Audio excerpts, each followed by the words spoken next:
Hello everyone, I hope you all are doing well. Today in this video we are going to discuss about pollination. सबसे पहले हम बात करेंगे pollination की definition के बारे में. It is the process of transfer of pollen grain. Pollen grain क्या होते हैं? Male gametes को बंद करके लेके आते हैं. कहाँ से? From the anther. कहाँ लेके जाएंगे? To the stigma of pistil.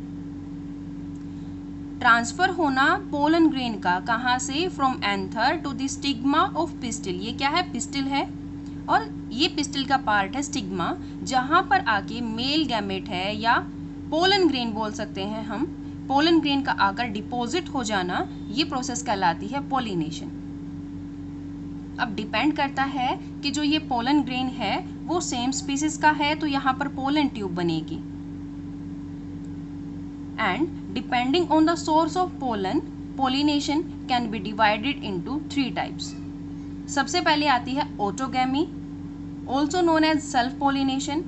Second होती है geitonogamy and third one is xenogamy. एक एक करके हम डिस्कस करेंगे. सबसे पहले आती है autogamy, जिसे self pollination भी बोला जाता है. It is a transfer of pollen grain from anther to the stigma of same flower.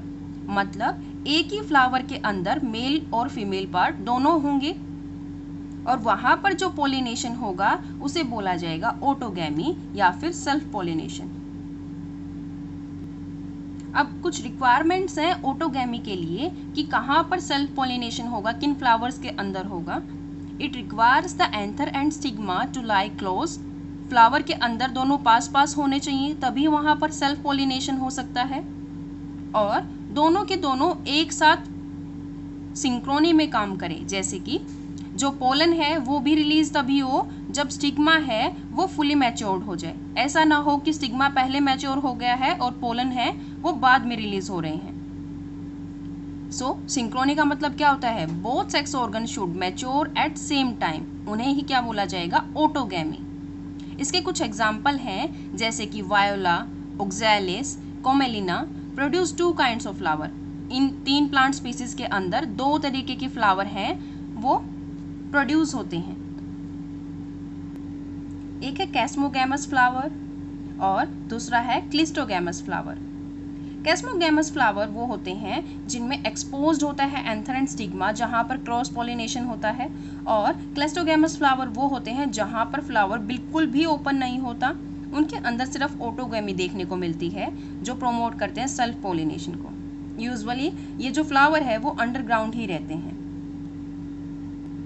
जैसे कि इस डायग्राम में देख सकते हैं कि एक प्लांट के अंदर 2 तरीके के फ्लावर प्रोड्यूस हो रहे हैं. एक ऊपर की तरफ है जिन्हें कैस्मोगैमस फ्लावर बोला जा रहा है, जिनके अंदर जो एक्सपोज्ड एंथर है और सिग्मा है वो देखने को मिलता है. यहाँ पर इजिली क्रॉस पोलिनेशन हो सकता है, किसी दूसरी प्लांट से आकर पोलन यहाँ पर डिपॉजिट हो सकता है, या इसके जो पोलन ग्रेन है वो दूसरे फ्लावर पर जाकर भी क्या कर सकते हैं? डिपॉजिट हो सकते हैं. सो यहाँ पर दूसरे काइंड के जो फ्लावर हैं, दूसरे तरीके के जो फ्लावर हैं वो है क्लिस्टोगैमस फ्लावर, जो कि बिल्कुल ही क्लोज रहते हैं, अंडरग्राउंड रहते हैं यूजुअली, और इनके अंदर सिर्फ सेल्फ पोलिनेशन देखने को मिलता है. इनकी वजह से एशोर्ड सीड सेट हैं वो हेल्प करते हैं प्लांट की जो साइकिल है उसको कंप्लीट करने में. यहाँ पर ऐसा रीज़न क्यों है कि 2 तरीके के जो फ्लावर हैं एक ही प्लांट के अंदर प्रोड्यूस हो रहे हैं? क्योंकि जो प्लांट है वो चांस नहीं लेना चाहता. यहाँ पर जो उसने एक्सपोज कर रखे हैं जो फ्लावर, यहाँ पर हो सकता है क्रॉस पोलिनेशन भी ना हो, सेल्फ पोलिनेशन भी ना हो. दोनों में से अगर कुछ भी नहीं होगा तो एक फ्लावर तो ऐसा होगा जहाँ पर सेल्फ पोलिनेशन होकर उनकी जो साइकिल है वो कंप्लीट हो जाएगी. सो प्लांट इसीलिए 2 तरीके के जो फ्लावर्स हैं वो प्रोड्यूस कर रहा है. नेक्स्ट हम बात करते हैं geitonogamy. It is the transfer of pollen from anther of one flower to the stigma of another flower in the same plant. Genetically, it is similar to autogamy, but it requires pollinating agent. यहाँ पर geitonogamy में क्या कहना चाहते हैं कि जो flowers हैं एक ही प्लांट के ऊपर ग्रो करेंगे. मेल फ्लावर अलग अलग प्लांट पे ना होकर एक ही प्लांट पे होंगे और फीमेल फ्लावर भी उसी प्लांट पर होंगे. अलग अलग फ्लावर्स होंगे. यहाँ पर क्या हो रहा है? ट्रांसफर हो रहा है पोलन का मेल फ्लावर से फीमेल फ्लावर के ऊपर. प्लांट सेम है बट यहाँ पर क्रॉस पोलिनेशन देखने को मिल रहा है। सो इसीलिए क्या बोला जा रहा है कि genetically it is similar to autogamy but it requires pollinating agent. Pollinating agent क्या होते हैं? जब पोलिनेशन के लिए किसी एजेंट की जरूरत पड़े, यहाँ पर लिविंग ऑर्गेनिजम्स भी हो सकते हैं, विंड भी हो सकती है, वाटर भी हो सकता है।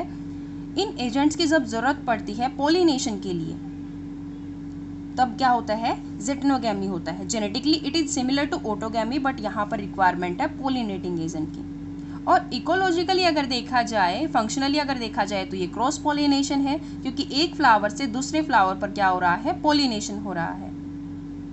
इसके एग्जाम्पल है कुकुरबिट्स, मेज एंड कॉर्न। थर्ड है ज़ेनोगैमी, जिसे क्रॉस पोलिनेशन बोला जाता है। यहाँ पर ट्रांसफर होता है पोलन ग्रेन का from anther to the stigma of different plant. यहाँ पर जो प्लांट है वो बिल्कुल ही डिफरेंट होंगे बट सेम स्पीसीज होगी। Pollination cause genetically different type of pollens to be brought to the stigma. हमने इन 3 टाइप के जो पोलिनेशन हैं वो पढ़े हैं। इनमें जो ऑटोगैमी है उसमें एक बेनिफिट है कि उसमें कोई भी पोलिनेटिंग एजेंट है उसकी रिक्वायरमेंट नहीं होती है, जबकि देखने को मिले तो इन दोनों में क्या है? रिक्वायरमेंट हो रही है पोलिनेटिंग एजेंट की। बट वहाँ पर ऑटोगैमी में एक कॉन्स भी है जो कि है इनब्रीडिंग डिप्रेशन, जो कि हम नेक्स्ट वीडियो में बात करेंगे जिसके बारे में, जिसकी वजह से इनब्रीडिंग डिप्रेशन की वजह से प्लांट्स को बहुत सारी डिसएडवांटेज होती हैं। इसीलिए इसका एक कॉन भी है और प्रोज भी है। प्रोज तो हो गया कि इसे किसी पोलिनेटिंग एजेंट की ज़रूरत नहीं है, और कौन से कि इसकी वजह से इनब्रीडिंग डिप्रेशन आ जाता है काफ़ी जनरेशन्स के लिए। नेक्स्ट हम बात करेंगे एजेंट्स ऑफ पोलिनेशन। पोलिनेटर्स क्या होते हैं? जो कैरियर होते हैं और एजेंसीज होती हैं which are required to carry pollen grain और to carry out the process of pollination. Pollination की प्रोसेस को करवाने के लिए जिन एजेंसीज या कैरियर की जरूरत पड़ती है उन्हें बोला जाता है पोलिनेटर। जो पोलिनेटर हैं वो 2 टाइप के होते हैं, बायोटिक एजेंट और abiotic agent. Biotic agents living organisms को बोला जाता है जिसके अंदर आते हैं insect, birds, bats, snails, ants. इनमें भी मोस्ट कॉमन होती है हनी बी, जो सबसे ज़्यादा पोलिनेशन में हेल्प करती है। 80% जो पोलिनेशन होता है वो यूजुअली लिविंग ऑर्गेनिजम्स की हेल्प से होता है, और जो बाकी बच जाते हैं पोलिनेटिंग एजेंट्स वो होते हैं एबायोटिक एजेंट, जिसमें आता है एनिमोफिली और हाइड्रोफिली। एनिमोफिली बोला जाता है जब पोलिनेशन होता है विंड की हेल्प से, और हाइड्रोफिली बोला जाता है जब वाटर की हेल्प से पोलिनेशन होता है। सबसे पहले हम बात करते हैं एनिमोफिली की। Pollination by wind. अगर पोलिनेशन हवा की हेल्प से होने वाला है तो प्लांट क्या करता है? अपना जो पोलन ग्रेन है उसको बिल्कुल लाइट कर लेता है, लाइट वेट कर देता है, नॉन स्टिकी बना देता है ताकि वो हवा के साथ ईजिली कैरी हो सके। और जो प्लांट है वो उसे वेल एक्सपोज कर देता है ताकि हल्का सा भी हवा का करंट जो आता है उसके साथ वो ईजिली फ्लोट कर जाए वहाँ से, और ईजिली जाकर जो दूसरे प्लांट स्पीसीज है उसी की प्लांट स्पीसीज है उस पर जाकर डिपॉजिट हो सके। अब हवा से हो रहा है तो हवा कोई डिसाइड नहीं कर सकती कि उसी की जो सेम प्लांट स्पीसीज है वो कहाँ पर है, इसीलिए इनके अंदर जो पोलन ग्रेन है उनका नंबर बहुत ज़्यादा होता है और इनका जो साइज है वो भी ज़्यादा होता है। ये फैदरी होते हैं। स्टिग्मा यूजुअली इनका म्यूसिलेजिनस होता है। म्यूसिलेजिनस का मतलब होता है स्टिकी होना, चिपचिपा होना, क्योंकि इनकी जो प्लांट स्पीसीज का जैसे ही पोलन ग्रेन आए वो इससे आकर जैसे ही इसके ऊपर डिपॉजिट हो वो वहाँ से दोबारा ना हटे, वहाँ पर आकर चिपक जाए, और उसके बाद अगर वो सेम प्लांट स्पीसीज का है तो वहाँ पर जो पोलन ट्यूब है उसकी फॉर्मेशन होनी स्टार्ट हो जाती है। यहाँ पर एक एग्जाम्पल है, a wind pollinating plant showing compact inflorescence and well expose स्टेमन। यहाँ पर क्या दिखाया गया है कि जो स्टेमन है वो ईजिली बाहर की तरफ क्या हो रहे हैं? एक्सपोज हो रहे हैं, ताकि हवा का जैसे ही करंट आए उनके साथ वो क्या कर जाए? ईजिली फ्लोट कर जाए। और उनके जो स्टिग्मा हैं वो भी बाहर की तरफ निकले होते हैं और स्टिकी होते हैं कि जैसे ही उन्हें सेम प्लांट स्पीसीज का पोलन ग्रेन मिलता है वो अपनी प्रोसेस को कंप्लीट कर सके, और अगर सेम का नहीं होता है तो वो उसे क्या कर देती है? वहाँ से रिमूव कर देती हैं। केमिकल इंट्रैक्शन है वो नहीं हो पाता। इसके अंदर जो सिंगल ओव्यूल है वो एक एक ओवेरी के अंदर प्रेजेंट होता है। न्यूमरस फ्लावर होते हैं जिन्हें बोला जाता है इनफ्लोरोसेंस। बहुत सारे एक साथ बहुत सारे फ्लावर्स का पैक होना क्या कहलाता है? इनफ्लोरोसेंस कहलाता है। इसके कुछ एग्जाम्पल हैं जैसे कि ग्रास, कोर्नकोप, कॉटन और डेट पाल्म। नेक्स्ट हम बात करेंगे हाइड्रोफिली के बारे में, pollination by water. Algae, bryophyte, pteridophyte and angiosperm, ये लिमिटेड होता है। पोलिनेशन बाय वाटर बहुत कम देखने को मिलता है, ये लिमिटेड है, इसीलिए सिर्फ 30 जेनरा में ही देखने को मिलता है मोनोकॉट्स के। Show water pollination. जो एक्वेटिक प्लांट्स है जैसे कि वाटर हाइसिंथ और वाटर लिली, ये फ्लावर क्या करते हैं? एमर्ज करते हैं about the level of water and pollinated bye insect और विंड। ये जो दो प्लांट हैं ये रहते पानी में हैं, बट जो इनका पोलिनेशन है वो किन की हेल्प से हो रहा है? इंसेक्ट और विंड की हेल्प से हो रहा है। अब हम बात करते हैं कि जो एक्वेटिक प्लांट हैं वो कैसे अपना पोलिनेशन करते हैं। ये दो तरीके से होता है, ऑन सरफेस पोलिनेशन और अंडर वाटर पोलिनेशन।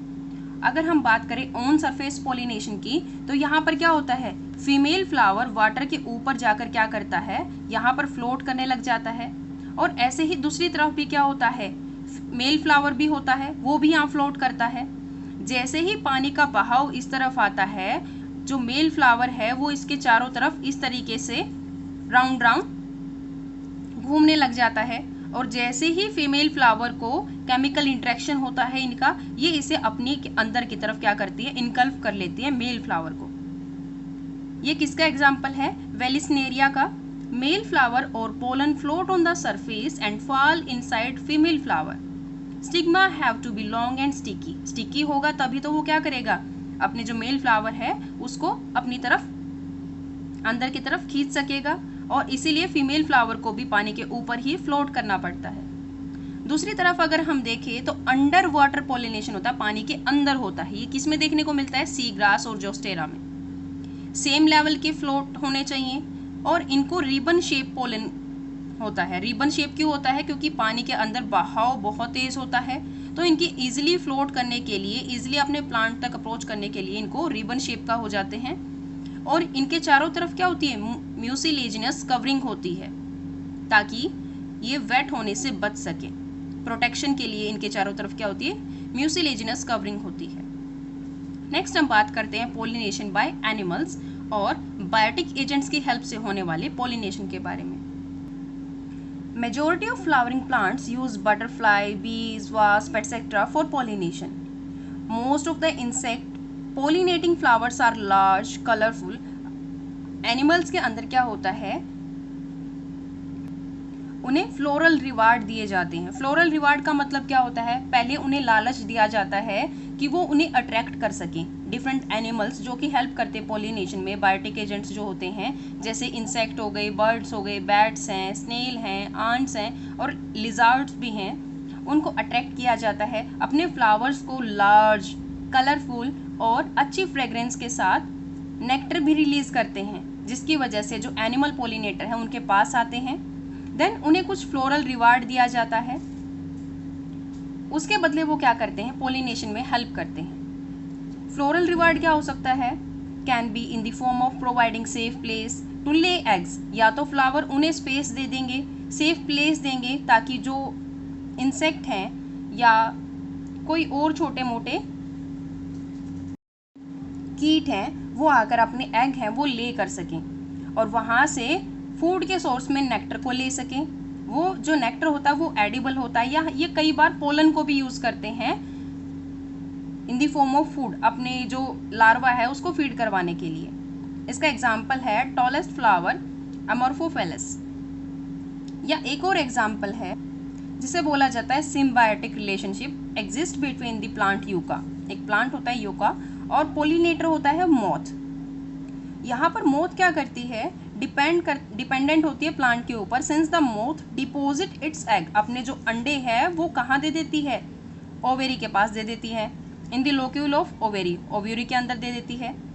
देन वो बदले में क्या करती है? जो प्लांट है वो पोलिनेट हो जाता है मोथ की हेल्प से। जैसे ही वो वहाँ पर एग ले करने के लिए आती है, वहाँ पर उसके चारों तरफ क्या हो जाता है?